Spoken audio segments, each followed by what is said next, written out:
Congress బీజేపీపై BRS working president విమర్శలు చేశారు.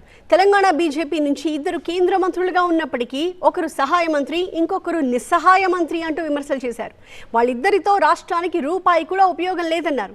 కాంగ్రెస్ అంటేనే మోసం అని ప్రజలకు అర్థమైపోయింది అన్నారు. ఎన్నికలు ఎప్పుడొచ్చినా గులాబీ పార్టీదే అధికారం, తుఫాన్ వాతావరణంలో బీఆర్ఎస్ అధికారంలోకి వస్తుంది అన్నారు కేటీఆర్. చిచి వీళ్ళు మంచి మనుషులు కాదు, చాలా గలీజ్ మనుషులు, వీళ్ళు ఇచ్చిన మాట నిలబెట్టుకునేటోళ్ళు కాదు, కాంగ్రెస్ వాళ్ళని నమ్మొద్దు అనేది బాగా బలంగా ఇవాళ ప్రజల్లో నాటకపోయింది. ఎన్నికలు ఎప్పుడు వచ్చినా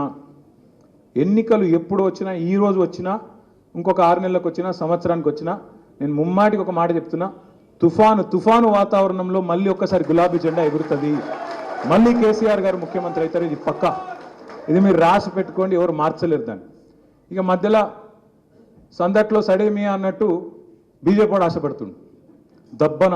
మీతో పని చేసినందుకు చాలా సంతోషంగా ఉంది. మీరే బెస్ట్ బాస్. ఇప్పటి వరకు మేనేజర్గా ఉన్నాను, ఇప్పుడు బాస్ అవుతాను. ఎలా? బాస్ వాలా బీ ద బాస్. ఏమన్నా నాకు కూడా దొరుకుతుందేమో, ఛాన్స్ దొరుకుతుందేమో, సమస్యనే లేదు. ఎందుకంటే ఇప్పుడు 8 మంది ఎంపీలు ఉన్నారు బీజేపీ వాళ్ళు, 8 మంది ఎమ్మెల్యేలు ఉన్నారు. ఇప్పుడు 8 మంది ఎంపీలు ఉన్నారు కదా, మీరు ఒకటి చూడుర్రి.